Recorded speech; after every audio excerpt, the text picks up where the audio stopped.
podcast is part of the Sports Social Podcast Network. It's Only a Game podcast with hosts Jimmy, Greg, Deg and Matt. Sat in the main stand, bringing football topics with occasional guests. Download, subscribe and stream for a hat-trick of support. Tap in ratings and reviews on your podcast platform. Stay onside with our YouTube channel and social media pages.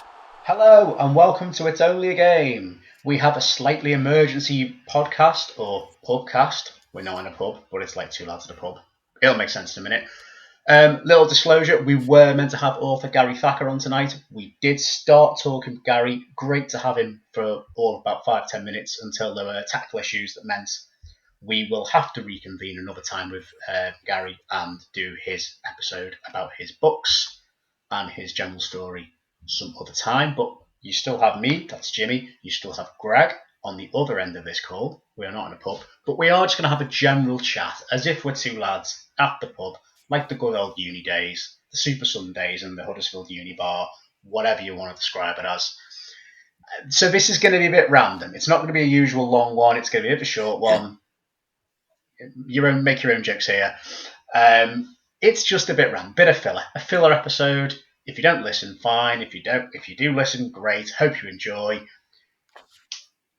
Again, Greg, what do you want to talk about, mate? Hi, Jimmy. Because good to see you. All right, yeah, good to see you as usual. Yes, as Jimmy's just pointed out. Yeah, I moved out, so I don't know what the hell's been going on the out. last 2 weeks. They still use footballs. Yeah. Is it round? Yeah. Do they still have referees? Are everything still shit? Yeah. Yes. They are. I know that much at least. So it's come at a really awkward time. It's funny because I haven't watched much at all. No, don't worry. It's funny because I was thinking at the weekend that Everton have got beat, Tranmere have got beat, and Rochdale got beat at the weekend. It would have been nice to do a pod not about those matches, but it looks like that's what we're going to end up doing. I would imagine touching on some of those. So yes, there's a few things we'll talk about. We'll talk about other teams as well. Yeah. Of course, little update on Tranmere. They're currently 2-0 up. Deck is that the Tranmere game tonight is season older. They are currently 2-0 up for 10 minutes at home to Morecambe. So that is some bright news, at least for one of the clubs that we support. But yeah, we'll talk about anything but our respective sides we follow, because we don't want to be miserable. So yeah, I mean, first off, Arsenal. What I checked that score. Away at West Ham, you're thinking tricky game.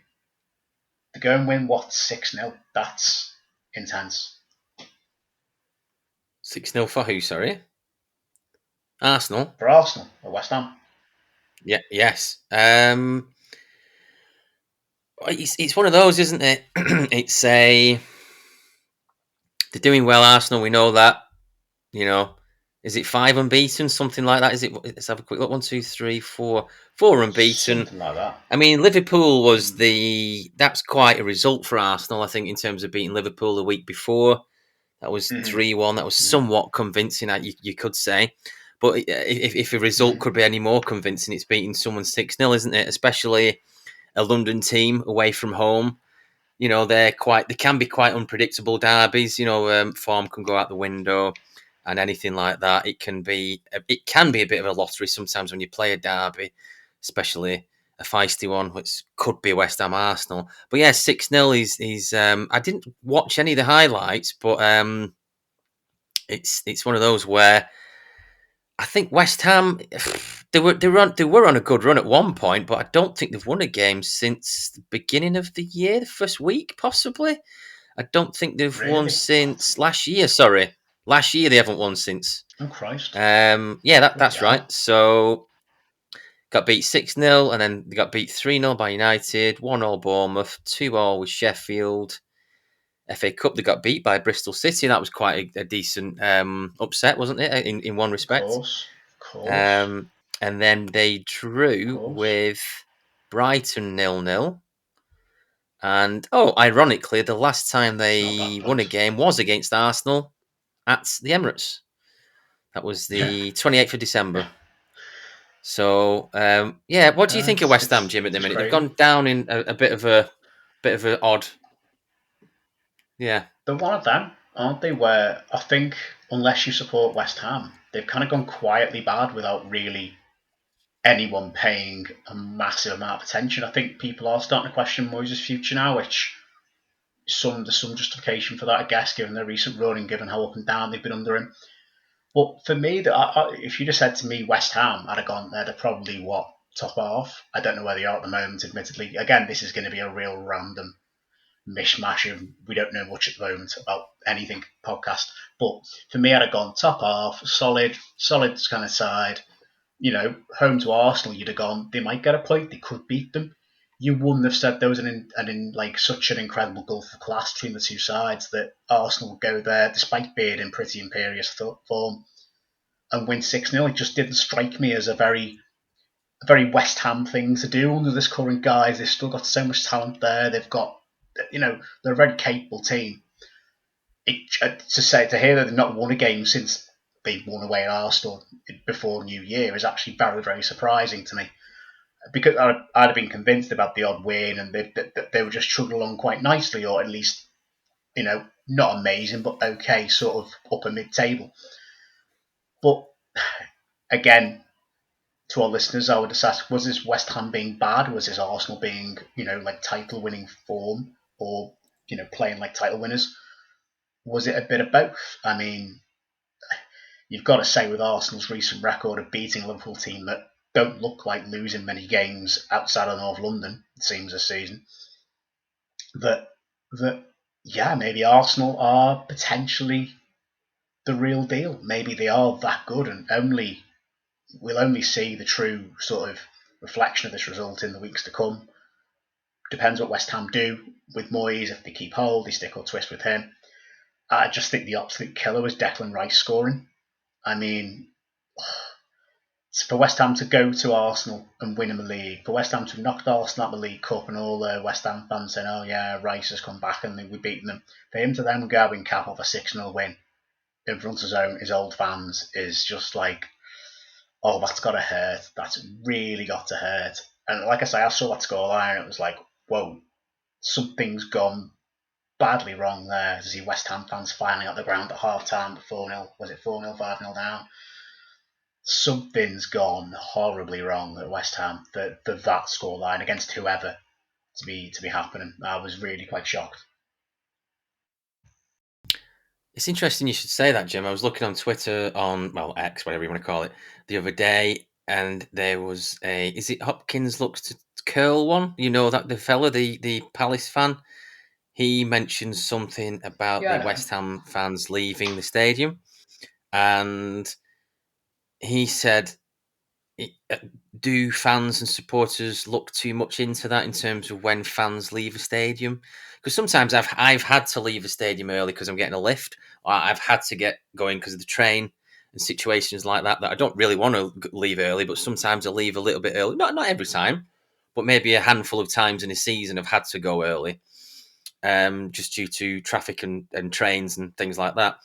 Do you think do you think fans and supporters, especially on Twitter, put too much emphasis on fans leaving a stadium early, or I mean, that's obviously a byproduct of the result, isn't it, Jim? But in this instance, yes. I mean, there was talk obviously in the past when United were up there and Arsenal when they've been, the Emirates, fans leaving with 5 minutes to go and the game's at 1-1 or Arsenal leading or whatever, or United, whoever. And that, then you'd say it's more to do with congestion, getting up the ground, getting away. I've been causing traffic outside Goodison or when Liverpool have been at home as well, where it can take like 2 hours to clear the area. And that's, smaller capacities than obviously West Ham, Arsenal, Man United. In this instance, you've got to look at how early is the ground being emptied on what is happening on the pitch. If it's a few day trips, a few plastics leaving on 85 minutes with the team 3-0 because they've got to get the bus home, or they want to beat the traffic. That's obviously piss poor fandom, in my opinion. You stay till the end more often than not, regardless of result, especially if you're winning. But that's the odd, day tripper who's wanted to beat the traffic. In this instance, you've got what looks like thousands of fans filing out the ground. Half the game's gone. You're not even at the 70th, 80th minute. It's half time. That's a bad look. I mean, I remember when United were getting battered at 5-6-0 at home to Liverpool, and the fans were filing out of Old Yes. Trafford. And obviously, Liverpool fans made that into a meme for weeks, months to come, and understandably so in the circumstances. In those situations, you have to say that's an awful look for a football club. I would say it's something that the board should need to take note of and act upon, because the problem is not so much that the fans left, it's that if you don't do anything about that, the fans won't come back the next game. And there'll be season ticket holders will turn up come rain or shine, whatever the result. You've already got the season ticket money. From a business perspective, yes, but there's going to be people that have taken their kids to their first game, or will have gone to a game for the first time, or whatever. Might go to 1-2 games a season because they can't afford to go every week, like myself. And that's what you've been served up with. You're not going to come back unless you see something decisive happen. And whether that be West Ham's next game, I don't know what it is. I'm not sure if they're playing, whether they're home or away, whether it's a result there, or whether it is more decisive change from the board to change the manager. Something needs to happen fast to get the fans back on side and those kind of results happen. Because otherwise it's a dreadful look for any team to have, at whatever level, to have fans leaving the ground at half time, or even with a fair chunk of the game still to go. The game's gone. You're losing heavily. In this instance, it's very telling. It reflects badly on West Ham United Football Club, as the board, the players, the manager, not the fans. I don't blame them for leaving in this instance. It's interesting what you're saying about what games they have coming up. So they have Forest away at the weekend. They've got, a few of these games that are coming up could be winnable on paper. Well, I mean, it's easy to say that, but Forest, Brentford, Everton, Burnley. So they could get a few points there, possibly. You would think. That's if there's ever a time to get fixtures for them. If there's ever a time to get a decent run of fixtures, having defeats Arsenal and Man United, probably they need the points, don't they, to come back. I mean, a response, perhaps. The only thing I will say on that is it's Forest away at the City Ground. West Ham's record, I don't think, is great at Forest, including cup games. I think they lost there 5-0 a few years ago when they were in the Premier League and Forest were in the Championship. I think they lost their last season in the league. I could be wrong. It's not a happy hunting ground for them. They need to turn that round. But regards Brentford, solid enough team. They're bobbling along, kind of how I would have described West Ham. Win some, lose some. Us at Goodison, I mean, we went there and won earlier in the season. What was a cracking result? Not a great game, but a cracking result. I don't know what kind of team we're going to be. Oh, Christ, I'm going on Monday next week. I have no idea what I'm in for. And Where are you going? To be perfectly honest, yeah, Matt and my dad are going to Palace game on Monday next week. Brilliant. Well, no, you say that we went the Luton Cup game, but did you go to that as well? I know Matt did. We went the fucking Luton Cup game, didn't we? we literally. Well, we'll get onto that in a bit.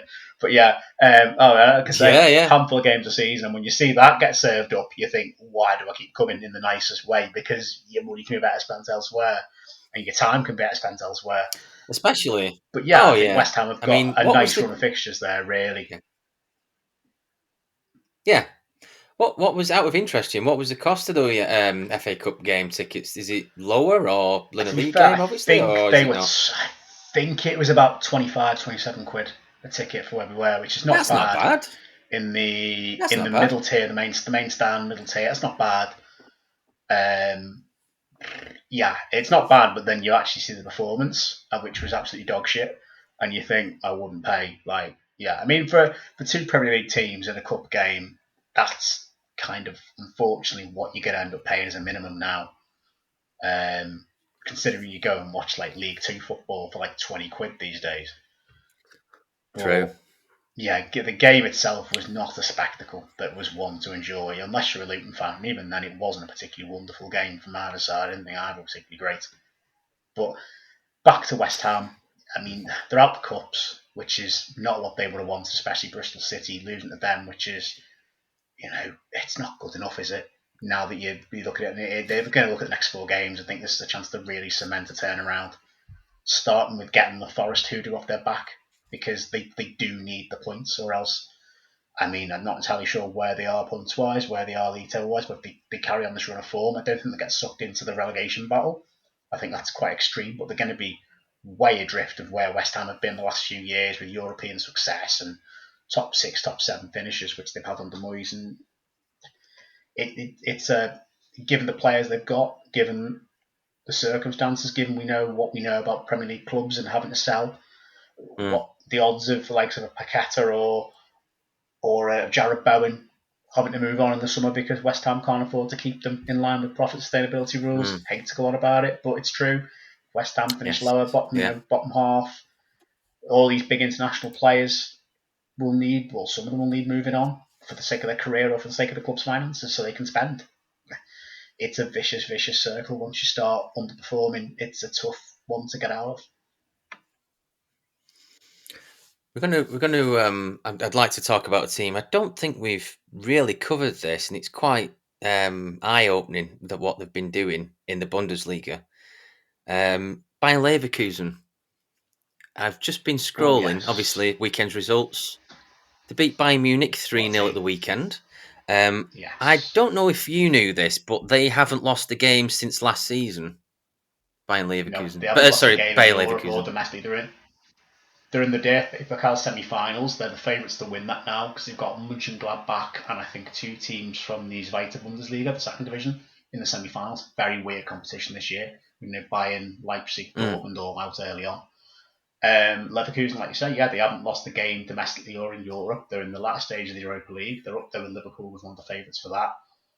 They're a fantastic side. They really are. I've caught a few of their games this season. Unfortunately, I couldn't watch. I saw the highlights of the Bayern game on YouTube because I insisted I watch them. They looked so good, even with certain players missing. Still, they lost Victor Boniface to the African Cup of Nations with Nigeria. They had Patrick Schick who could fill in. They've just got a real completeness about them, which is all comes from Xabi Alonso, the manager, who himself I think only took over in October or November of 2022. I think when they're in the relegation zone, he seems to have turned them from relegation zone, like second bottom, rebuilt them into possible, I'm going to still say possible, title winners because you never know with Bundesliga. Bayern always find a way to win it in the last 11 years anyway. But the turnaround that Alonso's done from them being, early season relegation battlers to Europa League joint favourites to possible title winners and double winners in Germany, and who knows. It's a phenomenal turnaround he's done there at a club that, for any German football observer, will know that Leverkusen are unfortunately nicknamed in German football circles as Neverkusen. They won the 1988, I think, UEFA Cup / Europa League, and I think DFB Pokal, the German Cup, in the early 90s. Apart from that, they've not won much at all. They lost, I think, 2002, they lost the Champions League final with that Zidane goal. Bottled the title to Bayern Munich and lost the German Cup final as well in 2002, so they came runners-up in 3 competitions. They were just destined to never win anything. They never really looked like winning much. It would be really special if they could win, certainly the league, which they've never won before. If they do the double, remarkable. If they win a treble with the Europa League, that is unprecedented in Leverkusen. It's a city that, listen to Andy Brassel on one of the podcasts, on the Continent podcast, where he says the whole city sort of geared up towards Bayer Leverkusen. The whole culture of the place is very much about this football centric development city, and it's a fantastic place. It may not have the best fan culture, but it certainly is a club that develops fantastic players and is a great stepping stone for players and management alike. I hope they do it. I really do. I think it's good to see something different. But a club that's never won it before and that's come so close, it'd be so special. I mean, we've been to see Hertha Berlin in the Bundesliga games, haven't we? Who did they play against? I can't remember who they played against. They played Werder Bremen in a 1-1 draw. Yes.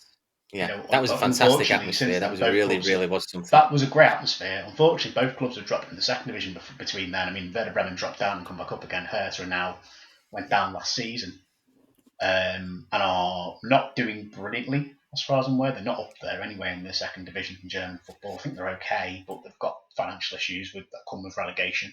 They're not as bad as Schalke are doing, mind you. Have you heard about speaking German It's football? interesting because a lot have you heard of about Schalke news? Yes, Schalke. Sorry, you sort the of went into a bit of. Have you heard about that? No, I haven't. Not with Schalke. No, what's been going on at Schalke? No, basically they are. I think last I heard they were 14th in the German second division, which doesn't sound so bad. But when you think about the German leagues, I think they've only got 18 teams in them. 2 of which go down, 1 of which goes into a relegation playoff. Anyway, they're battling in the relegation battle with the German second division. Bear in mind they've got a 60,000 seater stadium, the 6th highest attendances in Europe, loads of members, and they're battling not only the battling relegation from the second division into the third division, which obviously would be horrendous for a club of that size that played the Champions League semis against Man United in about 2011, I think. Manuel Neuer, Raul on the books, Huntelaar on the books. Yeah, time by. Yeah, but also the DFB, I think the German Football Association, or the third division certainly wouldn't allow them to have a license to go into the third division because of the debts they've got, because they've got massive debts they're still paying off, partly because of the Gazprom sponsorship they had, which was ended as a result of the Russian-Ukraine war. So they had the pandemic, then they had the Russia-Ukraine war with the Gazprom sponsorship. If they go down, they would effectively be relegated 2 divisions to the German Regional League, the 4th division, and have to restart as like a semi-pro / amateur club, which, funnily enough, if memory serves me right, happened to 1860 Munich. If you remember 1860 Munich, the other club in Munich, they shared the Allianz Arena with Bayern. They had a similar situation about, I think it was 2016 or 17, I think, where they went down from the second division, but then basically they wouldn't give them a license for the third tier, the third professional league, because of the amount of debt they had. They had to then basically move into this smaller stadium in Munich and not start again, but sort of start playing as an amateur / semi-pro club, even though they had like 15,000 fans or something. Which is, I think, the back in the third division now, it's still the same club, and I think with Schalke they would still be the same club. I don't think they're going to form a whole. I mean, you don't know, but they just wouldn't get the license for the third division. They'd have to become like a semi-pro club, which when you consider, like, they're getting 60,000 fans, I think the 6th most members or 6th highest attendance in Europe of Europe, not just Germany. And obviously, them and Dortmund form the Riviera Derby, which is one of the most iconic games in the German Bundesliga. You've got Dortmund fans not wanting Schalke to get relegated because of the perilous situation they're in. The Dortmund fans say, no, we want the derby back, actually. We don't want Schalke to literally become like an amateur football club with their unbelievable stadium. I must say, it does look stunning. Yes. But the issue they've got is as well that, and I heard someone say about, could they not like rent the stadium out for concerts and that? Well, who's going to do a gig in Gelsenkirchen? It's a small town. It's a big stadium on the edge of a small town where you're not going to get Beyonce or Ed Sheeran or Taylor Swift on their European tour doing a trip to Gelsenkirchen, are you, in the nicest way? I mean, so it's a very unusual situation they find themselves in. I think they might just be okay, but it is very, very perilous next few months for Schalke, and a massive football club as well. I'm just looking at the Bundesliga 2 table, and there's a lot of names. And I'm not too sure if they are considered big teams, but they are considered names that we know of from the Bundesliga. Oh, they are. Yeah, they are. Yeah, Hamburger in there. Hanover. Yeah, I've read Hanover. Yeah, St. Pauli at the top of the league. They could be coming up, which would be phenomenal. Yes, it would be. Kaiserslautern, I think, are in there as well. Kaiserslautern, Fortuna Dusseldorf, Hertha Berlin. I mean, I read somewhere, I'm not sure if it's true this season. Yeah. Nuremberg. I think there's historically more German Bundesliga titles in the if you take out Bayern, obviously you've won like 30 odd. Yeah. I think there's more German titles historically won by clubs now in the second division than there are in the current first division. Wow. If you take out Bayern, which again is a bit of an outlier, but when you think Dortmund have won, I think 9. Yeah. Leverkusen never won it. Leipzig never won it. You've got clubs like Stuttgart have won it. Werder Bremen have won it.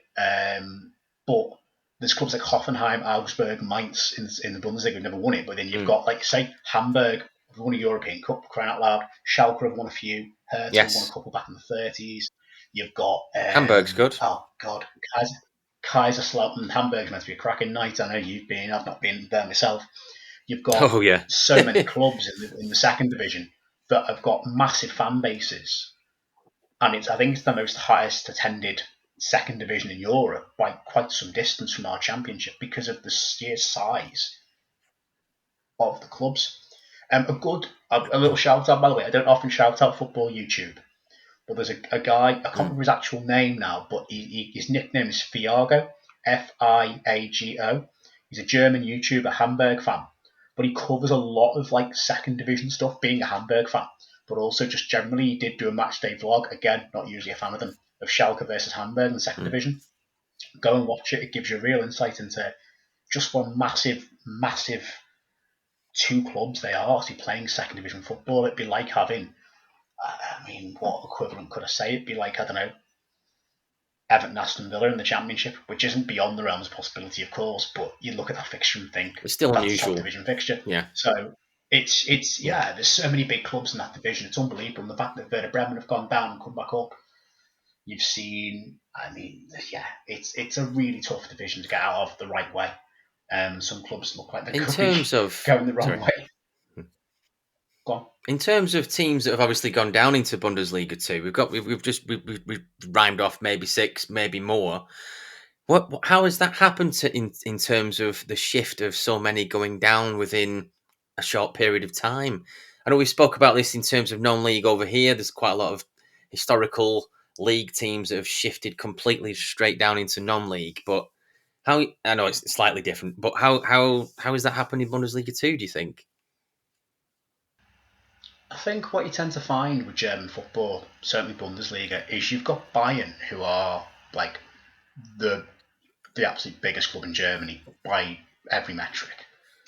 And yes, you've got other big clubs, but there tends to be a lot of ebb and flow. Only in the last decade or so have Dortmund really established themselves as being amongst the elite of German football.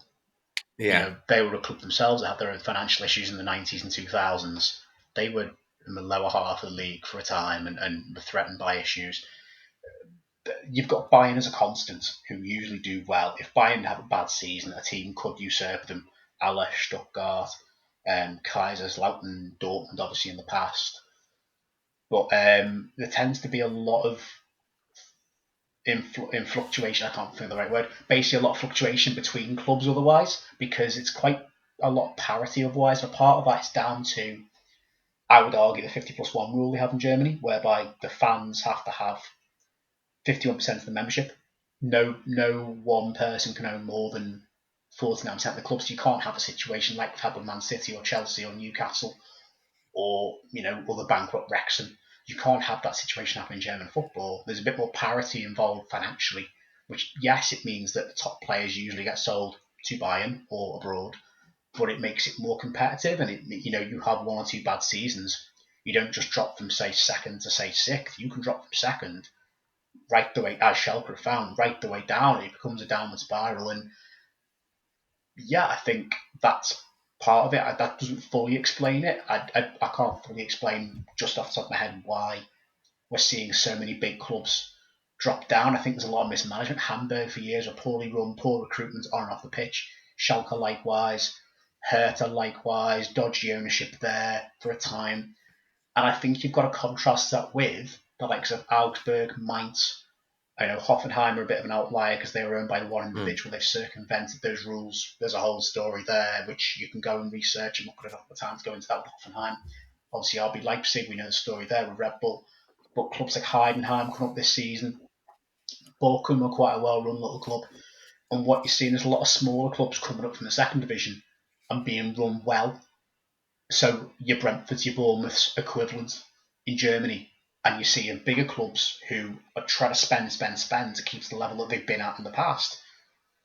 Who in that they've basically become like another Everton or a Villa of old or a Leeds type situation where big clubs are being poorly run, small clubs are being well run to an extent, and they're able to sustain themselves higher than some of the big clubs. We live in a strange world where Union Berlin have played Champions League football this season. They've had the best year this year, and Hertha Berlin have played second division football. But when you look at the respective size and histories of both clubs, Hertha have got the bigger tradition, the bigger stadium, the bigger fan base, the more trophies.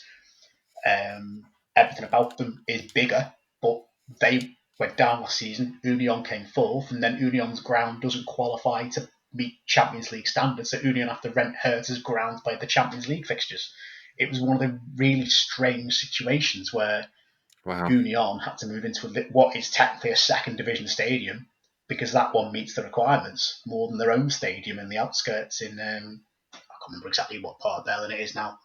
Name escapes me, but yeah, it's very topsy turvy German football. It makes it very exciting though, because in some leagues where there's very much a definite sense of, these are the teams that always do well, these are the teams that are always going to be struggling.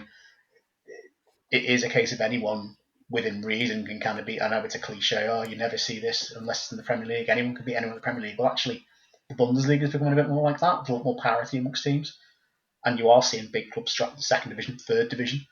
And you're seeing smaller clubs rise and really make a name for themselves. You've got like Heidenheim, never been there before, Zweite Bundesliga champions last season in dramatic circumstances, who are holding their own, and nobody gave them the hope.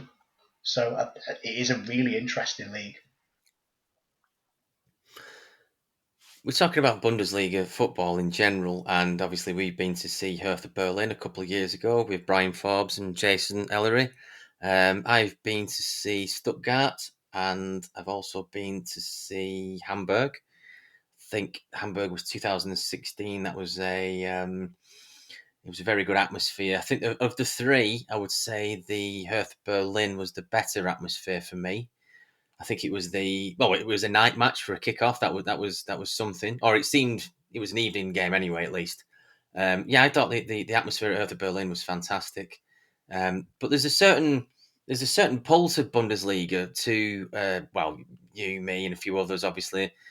But what do you think that is, generally speaking? Because obviously they do quite a lot of things well in terms of they look after the fans. We know that it's affordable.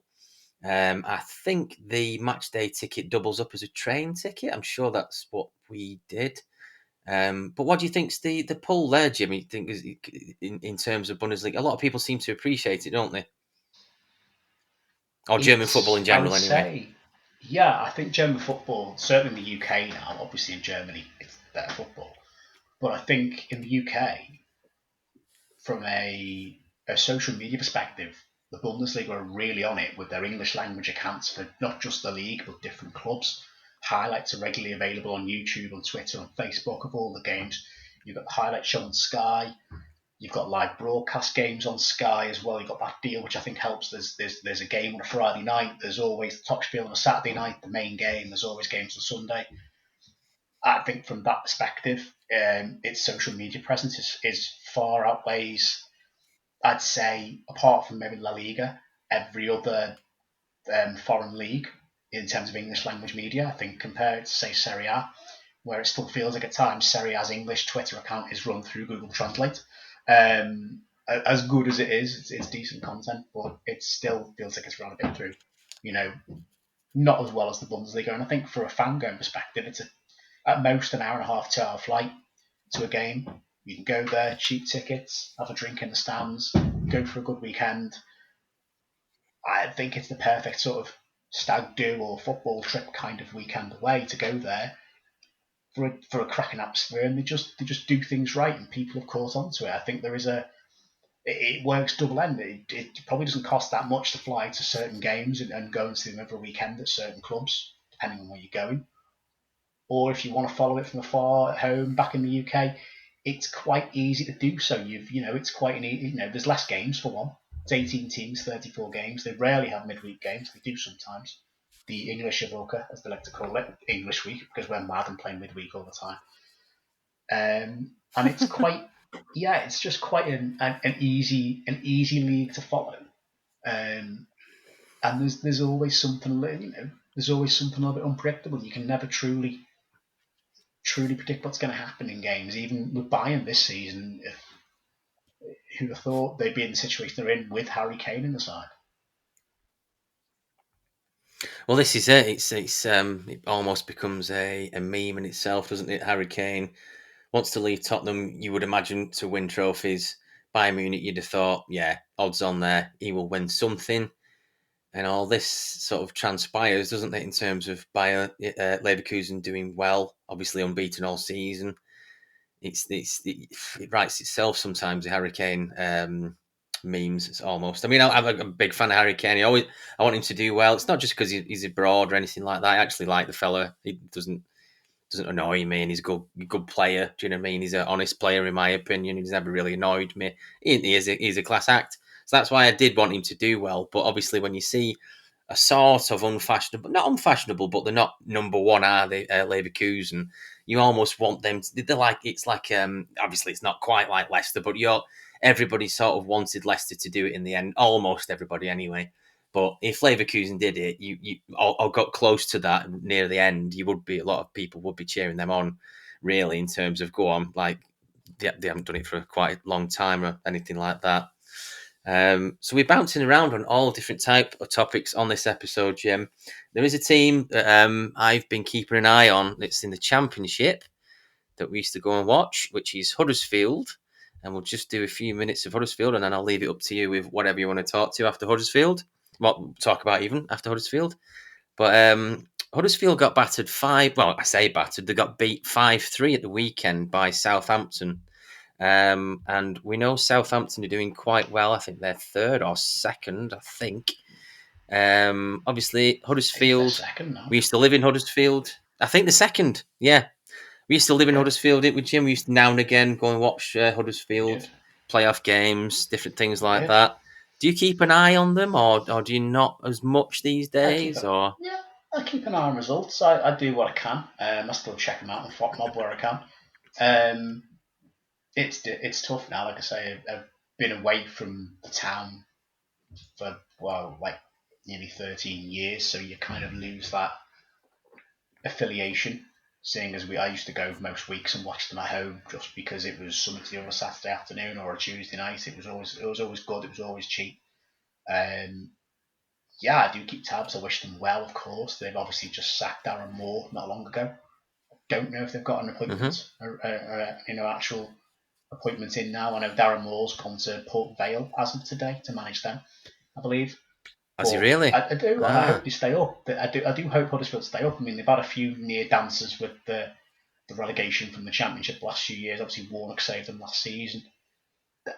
It's a funny club because you look at the infrastructure they've got there and you look at the setup, the stadium and everything else, you think this club could be pushing top-end Championship or even lower-end Premier League, where they were obviously for 2 seasons, but obviously we know had an absolute stinker in the second Premier League season they were in back in 2019.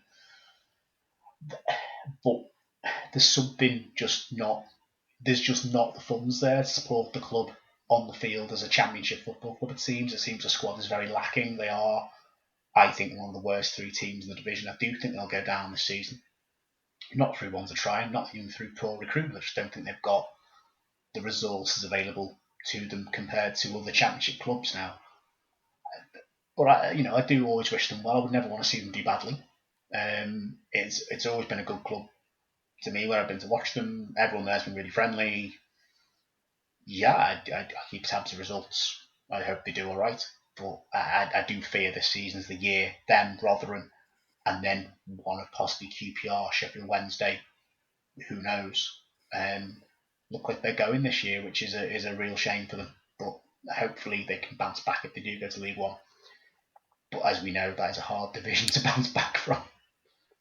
It is. I've been watching on Twitter the American fella that's took over Huddersfield. He was doing a day blog or day videos at least with. I'm not too sure who this other fella is, but he was always with him. Somebody called Carmichael Dave. I was watching their updates and their sort of travels around Yorkshire, and it was quite interesting. They were obviously around the town. Well, they were around Huddersfield, and they were around Leeds as well. I'm just trying to find some of these on Twitter at the moment, scrolling through. but these tweets quite a lot, this Carmichael fella.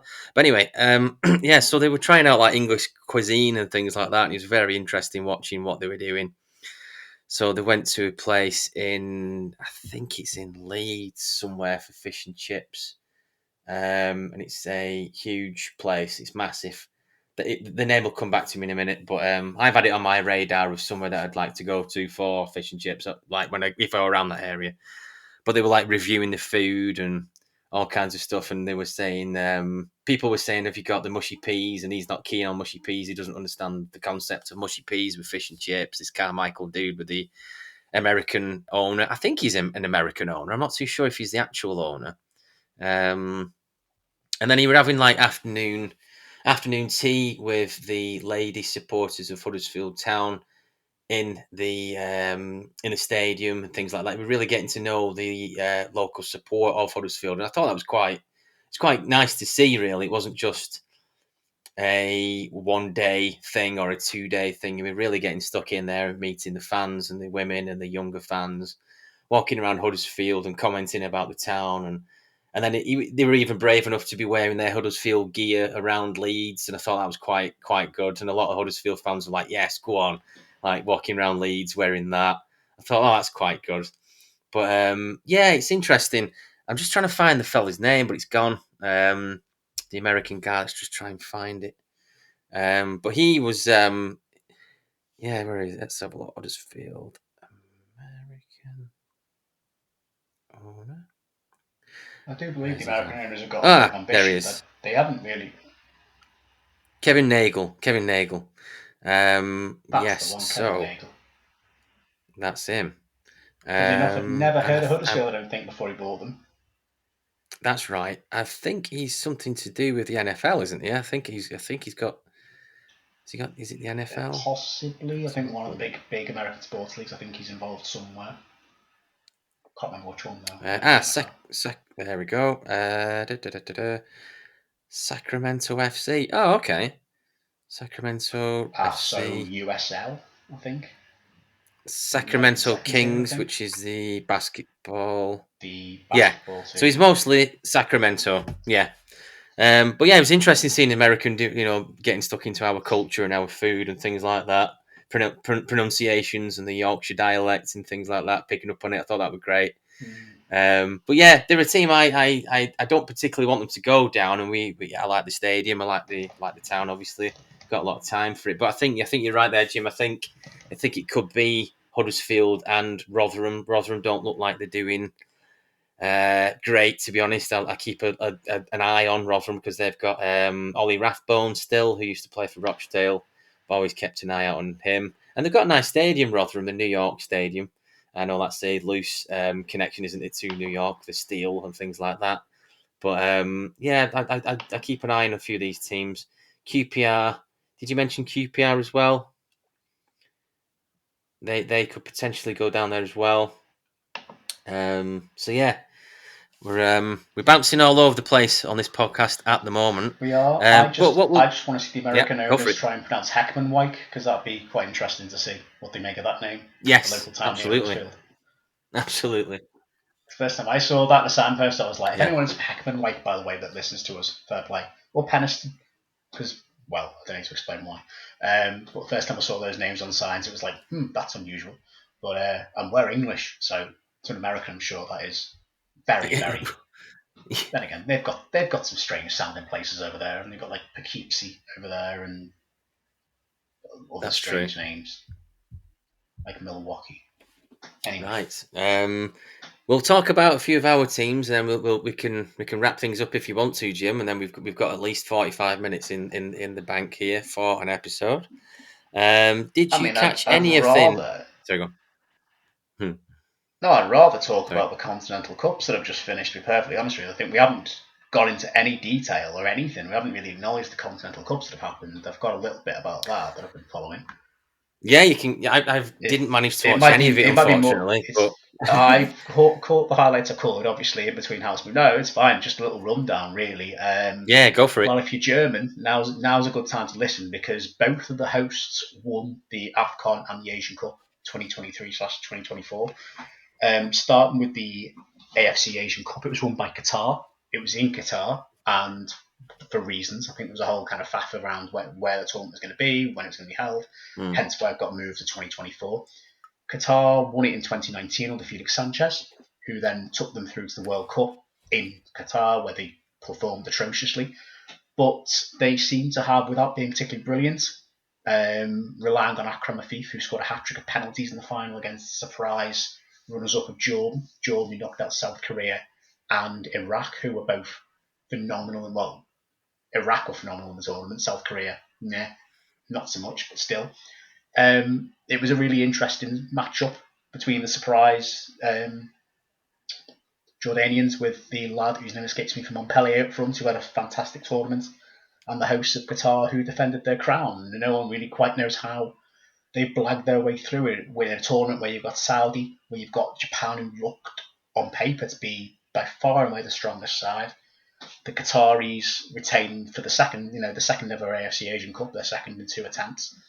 But I think what is also as remarkable is they've had Felix Sanchez, who obviously took them into the World Cup, did shit. Then they had a guy called Bruno Pinheiro for a year. Carlos Queiroz managed them for what seems like a cup of coffee. All kinds of been wrangling there between Queiroz and the Qatari FA before a guy called Tintin Marquez took charge. He only took charge in December last year, and now he's won the Asian Cup. So managerial issues, host country, crazy, and then to draw parallels, the AFCON, which is a brilliant tournament. If you get a chance to watch the next one, whatever TV channel it's going to be on next time, it was so, I can't even begin to explain how crazy it was. It was so good, such entertainment. If you get a chance to watch any highlights on YouTube, please do. But the manager of the Côte d'Ivoire, or Ivory Coast in English, Jean-Louis Gasset. Now, you may have heard this story. He was the Ivory Coast manager going into the beginning of the AFCON. He got sacked after the group stages. Ivory Coast, I think, came third, scraped through their group, having been battered, I think, 4-0 by Equatorial Guinea in the last game of the group. Managed to get through because someone else scored a last-minute goal. And then, so another fella took charge in the interim, MS Faye,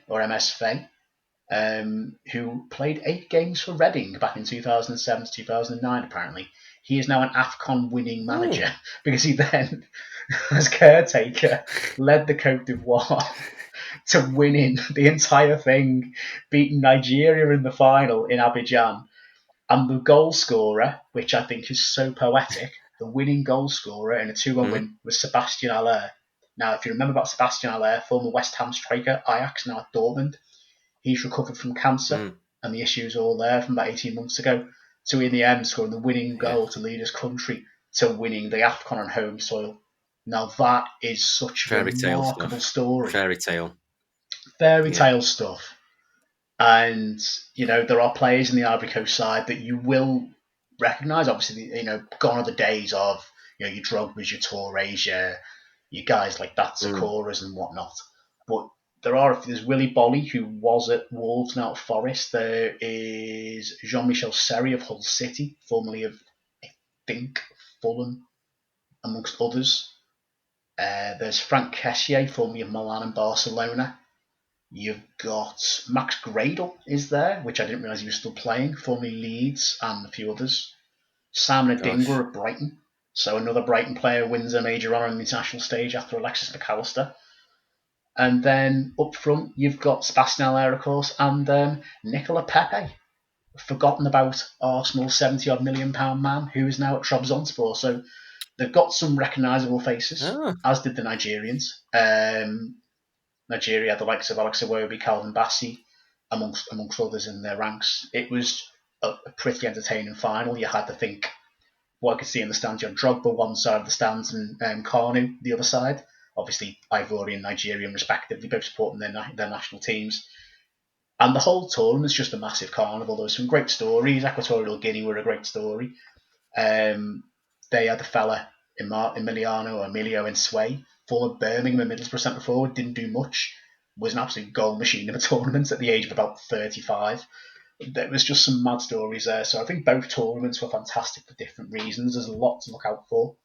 But to wrap it all up, looking forward to the Euros in 2024. Great news for Germany, because host country managerial fuck-ups, poor form going into the tournament.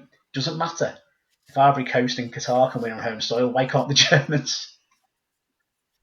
Well, this is it. Yeah, it's absolutely. Just going back to the final that you're on about there, absolute fairy tale stuff. You couldn't really write that, could you? I mean, it's just incredible stuff. Obviously, we've seen different things like that. Obviously, football is the isn't really the main story, is it? Sometimes in terms of illnesses and things like that, we've had Joey Thompson's illnesses before now with cancer, and everything becomes football isn't the story sometimes on those fronts. Absolute fairy tale stuff that. David Brooks at Absolutely. Bournemouth as well, the Welsh international.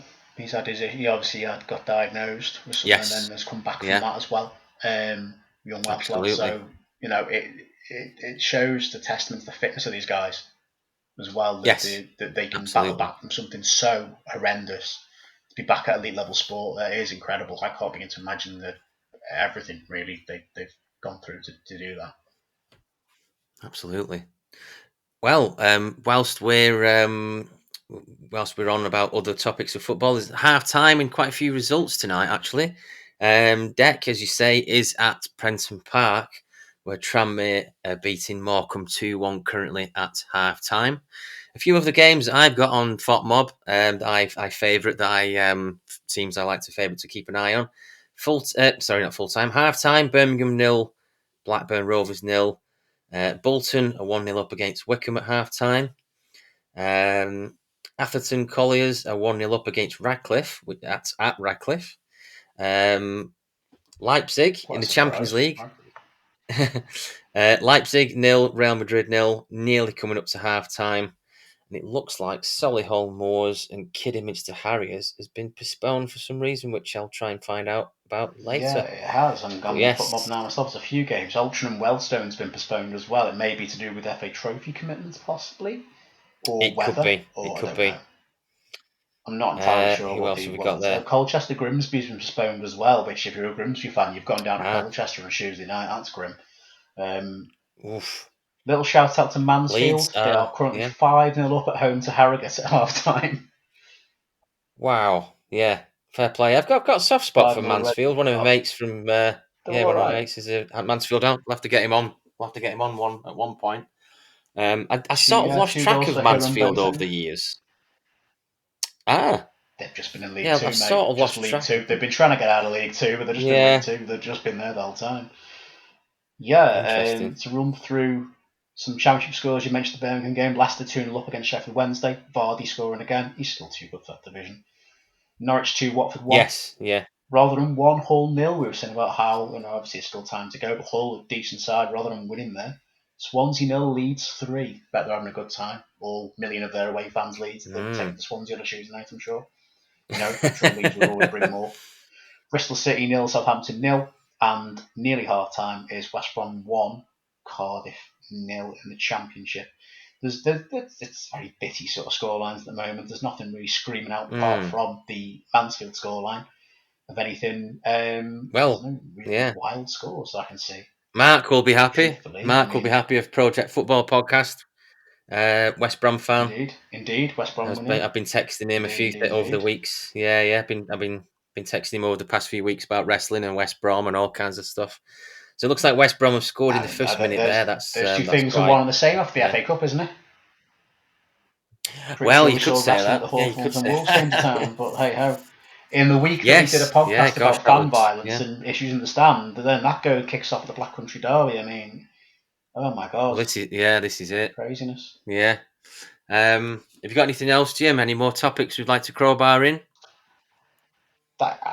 We can crowbar whatever we want, mate. It's our podcast, but there's nothing that comes to mind at the moment. I mean, like you say, there's going to be more to talk about in the weeks to come. But obviously, hopefully, we'll be able to get Gary Thacker back on at some point in the future. Yes. When it's appropriate for us all. But no, I mean, there's nothing. We've just had Go on. We've just had a text from Deck, who's at Prenton Park. Literally, it's just come in. 2-1 up. Referee horrendous. So that's Deck's 5-word review. The biggest surprise there is that Tranmere are winning, to be perfectly honest, because Yeah, the refs are always crap at League Two level, but hey ho. I mean, they went on a decent. Well, at one point, was it December? They won 4 on the bounce. Is that right? Tranmere? Yeah, the Adkins diet was working for a while, and then it just kind of petered Yeah, out. I mean, what can you say? It's a lower League Two team with a lower League Two budget. To be perfectly honest, it's not a massive surprise that they are where they are, but there's some good players in there nonetheless. But yeah, yeah, it's one of them now. I think just get towards. It's the same for most teams in an average season. Get mm, towards the end of the season, enjoy the wins as they come. Don't take the defeats too hard, because looking at the table, just on that now, looking at the league table, I'll be keeping an eye on that obviously over the last few weeks to see where Rovers are doing. And they look, I mean, 17th at the moment, 40 points is not great. But when you factor in Sutton 23rd on 22, Forest Green bottom on 21, they've nearly got double the amount of points as the bottom two. Or they've nearly got the same amount of points as the bottom two combined. You then think, well, it's 17th, but should we really be that worried? The bottom two look, I mean, a little bit adrift. Colchester and Grimsby in the two places yeah, on 29 points. So that, for me, if Sutton Forest Green go down, all right, cool, see ya. That's if the case. Yeah, what can I say? They both look distinctly worse than at this current time than any other team in the league. So I wouldn't be too worried about relegation. Just keep winning games, and obviously, and that's the mad thing though, is they keep winning games. They're on 40 points now. Wimbledon are in 7th on 47 as things stand. yeah. It's actually, now to think about it, it is all to play for. They're near the playoffs and they're the relegation zone, and they're 17th. What a bonkers division it is, League Two this year. Lord. I'll tell you what we will do. I've just been harking back to our last episode, where we had Right. we were guessing how much it would cost for footballers to do a video on Memo. I don't know if you managed Oh to good listen lord. back to that, Jimmy, because I think you cut out at the I end. Um, I heard it at the time. But my yes, yeah. laptop or internet or whatever it was being crap, so I had to WhatsApp the group with my answers. Oh, yes, that's right. I You won won the one Michael round, Owen. I actually. You think I did won win the one. Michael Owen one. I won a round. I think it was the Michael Owen round. I think Yes, I won worryingly. Deck won one, Matt won one, and then you won another one. I'll test your. Yeah. See if you can Okay. get another 2 right on the Memo. How much do you think Fantastic. John Macken I is haven't got a quiz, charging by the on way. Memo? John Macken. I've not thought about John Macken in many a year. Is for one message. Sorry, it's in dollars, obviously. I see. It's Video in dollars. I was going video to say message from John I Mackham can't. in I dollars. can't remember the context of the previous answers, to be perfectly fair with you, but I'll say John Macken. I don't know, $30. Oof, $15. That's cheaper than I thought. $15. Still not worth it, but it's cheaper than I thought. We'll go for one more. Ex-goalkeeper, sorry, Mark Crossley, who I have a story about that I'll tell you about shortly. Mark Crossley, how much do you Mark think he's charging for a Crossley. video in dollars? Mark Crossley's hilarious. If you ever listen to anything he does, something with Ex-Forest, I Posh, think. I think his Brian Clough impersonation is incredible. Mark Crossley, great. I actually wouldn't mind a whatever it is message from Mark Crossley. Right, if John Macken's 15, I'm saying 25 for Mark Crossley. Oof! Wow, $2 out. He's $23 for Mark Crossley for a video I message. would pay the extra to That's have Mark very Crossley do the unlucky. message than John Macken, to be fair. Gosh, yeah. I've got a funny story about Mark Crossley. So one of my friends is called Mark Crossley from back home. We used to go drinking. We Right. still see him, obviously. He works at Yeah. Media City for BBC. And sometimes he works on the BBC Manchester radio stations, sports stations, channels even. So Right. because he's called Mark Crossley, sometimes Dean Windass sends him messages on Twitter instead of the goalkeeper. That's incredible. Of all the people, Dean Windass, that is a very Dean Windass thing to do. That's amazing. Yeah. So I'm sure it's Dean I, Windass that tags my friend Mark Crossley into things instead of the that's goalkeeper. special. And That's now and special. again, I'll get a message off my friend Mark Crossley who'll say, I've had a tweet of Dean Windass again. It's like he doesn't realise it's not who he thinks just it go is. with it. Just go with it. Just take it. Yeah, I he want to should know have just from any of our replied. listeners, Yeah, he should and have if it's just replied. possible, just get involved. Absolutely. Did they ever play together, Windass and Crossley? Did they ever play together at Hull in the back end of Crossley's career, possibly? Or I don't know. Was there a connection Gonna in have to look Middlesbrough at into some that. point? There The must pair be of them? I don't know. something. I may have made that up. There must be Didn't play something, for or they must have Forest. just worked in Forest? media No. together. I don't think Windass played for Forest, but I know Crossley definitely did for a lot part of his career. But I want to know any of our listeners, and we'll put this out actually on our Twitter account. If any of our listeners have been mistaken for a footballer, whether it be just you've been mistaken as a footballer, or indeed you've been mistaken for another player, whether it be on social media, in real life, you've been at the ground and someone's wanted you to sign something, or in any way, shape, or form that you've been mistaken for a footballer. Like I remember, I mean, it's not a very good story really. I just remember going through the town where I used to live in the Everton training gear at one time, just to have a kick around with the lads, and some fella just stopped me, must have been in his 60s or 70s, and gone, "Excuse me, mate, are you one of the players?" And I'm there about 16, 17, not in the best athletic shape of my life, just going for a kick around with mates on the local field, and I'm like, "No, mate, I'm just going for a kickabout. I'm not, So obviously, I'm sure we've got listeners who've got much better stories than that. Because let's be honest, no one's mistaken me for a footballer anytime soon. But yeah, if any of them mistaken, if you've got the same name or a similar name as a professional footballer, or if you've just been mistaken, you look like one, whatever it may be, I want to hear about it because that sounds brilliant. Dean Windass as well, of course. It's Dean Windass. Bless him. He's a good Of course, follow on it's the Dean Twitters. Windass. Of course. Is Dino. He's a good laugh. I like Dean Yes. Windass. He seems Yeah. all Oh, right. yeah. If Tell you we ever what, we'll got have Dean to do at Windass on, one that'd be point on the amazing. podcast with. Oh yes, yeah, absolutely. I've got a lot of time for Dean Windass. He's not a bad fella, is he? Anything like that? I think there's one subject of football that we've never really covered on the podcast in 3 years, and that's football programs. Which we should tap into that one day. That'd be something, I think. So I've got a stack of them in front of me. I've got the where are we now? Rochdale against Leeds, 31st of August. What year? 1977. I've got there. That's quite a retro one. That's. I think my mum and dad bought me that one. What else have we got? We've got one from. For the listeners on this medium, it is a very old-looking blue and white program with the Rochdale badge on. That's all I can really say. It's something we've never really tapped into, but we'll have to do that at one point. We've also got Liverpool put the Rochdale. photos on Twitter and see. Yeah. Liverpool. When did those that's two Liverpool go? Rochdale. Looks like 90s, 1995. Isn't that?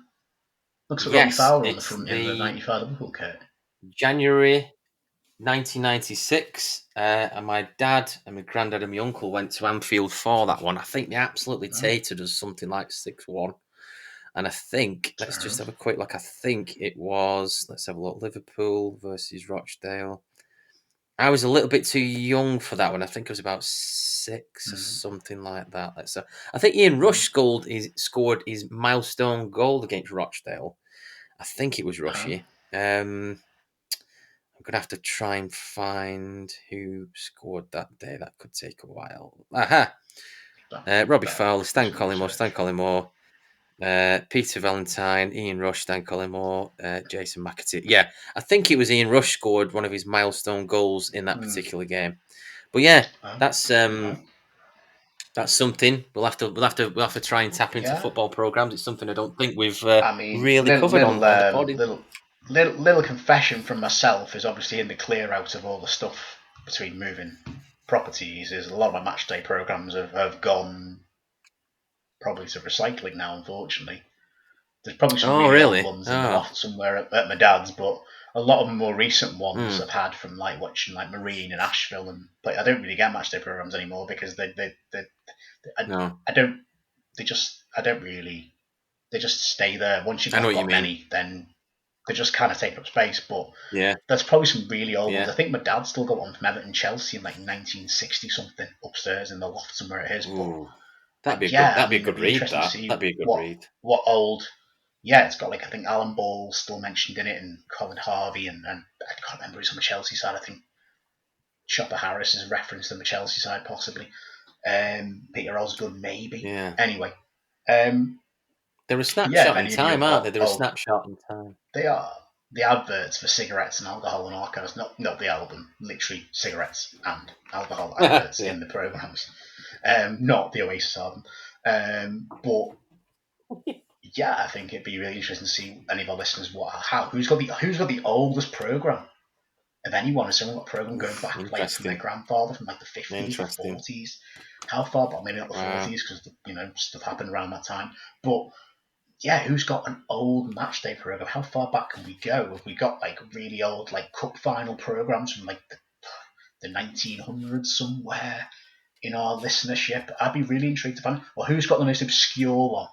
Like, who's got one from a place where you go, how the bloody hell have you been there? Like, I don't know, the Mongolian League or like the Guatemalan third tier. I don't know. Just the most obscure or the oldest match day programs. I'd be really intrigued to see if anyone's got that. Interestingly, I've just turned a page in this 1977 Rochdale Leeds program, and there's adverts that you mentioned. There's adverts in here. There's one who his grandson eventually played for Rochdale, and I think you might know who he is. But this is an advertisement for a coach, supporters coach type of thing, luxury coaches. Go buy coach, go buy Bywater. Luxury coaches for all associations. And that's the telephone number and blah, blah, blah. So it's Stephen Bywater's grandparents used to do the supporters coach for Rochdale Football Club. Yes, yeah. So that was just a little snapshot in time there. But I do like programs, like collecting them. I can't collect too many now that we've got a little one, but Well, no. No, that's it. Right, Jim. Once you've collected loads, then it's great. But yeah. Anyway, so yeah, thank you for those of you that have again carried on listening. We apologise that it isn't the episode that we originally planned and promised you about Brazil 1970 and the author Gary Thacker, but we will indeed have him on again, I'm sure, at some point in the future. So thank you, Greg, for tonight. It's been a good chat. We've managed to get a good hour plus chat in the end, I think. We've done all right because we didn't have a bloody clue. I haven't watched football properly in over 2-3 weeks. I don't even know what the sport is anymore. So I mean, we've managed to blag it there. Whether it's any good, whether it's even remotely listenable to any of our listenership, I hope it is. But I mean, possibly even so, no. I think so. Thank you for those that have managed to listen to Rambling. Indeed. Yes, and thank you all very much for supporting the podcast. We recently celebrated 3 years on the podcast, the 3-year anniversary for myself, Jimmy, Matt, and Deck. Obviously, the four of us. Deck and Matt will join us next episode, hopefully. But yeah, thank you all for supporting the podcast. We've recently I've put all the episodes on YouTube from the archive from our first ever episode, and I'm going to put each episode on one by one per week, just to stagger things a little bit. But we've had a few people looking on YouTube. Yes, absolutely. So we've had one this week that was, even when we had Brian Forbes on was this week's episode on YouTube. That was quite interesting. Talking about Bury Market and COVID had just kicked in, I think, which was quite another snapshot in time. Yeah. I think we were well in the depths of the 2021 winter lockdown when we started the pod. Right, okay. Season. It was the season with no fans. It was very bizarre. The reason we started this podcast was something to do during the pandemic, and it's just kind of carried on from there. Yeah, absolutely. So yeah, it must be. I mean, I've not listened back to our old ones yet, but it must be strange to listen back to our earliest ones. But yeah, please. It was interesting. Our old ones on YouTube or wherever, and then please listen to the current ones and tell us: are we getting better? Are we getting worse? Are we the same?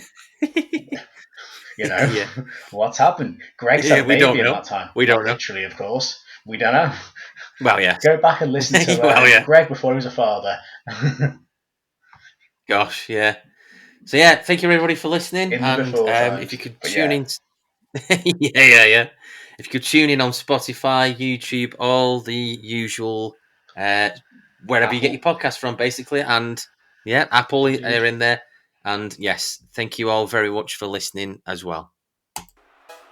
It's Only a Game podcast with hosts Jimmy, Greg, Deg and Matt. Sat in the main stand, bringing football topics with occasional guests. Download, subscribe and stream for a hat-trick of support. Tap in ratings and reviews on your podcast platform. Stay on side with our YouTube channel and social media pages. Sports Social Podcast Network.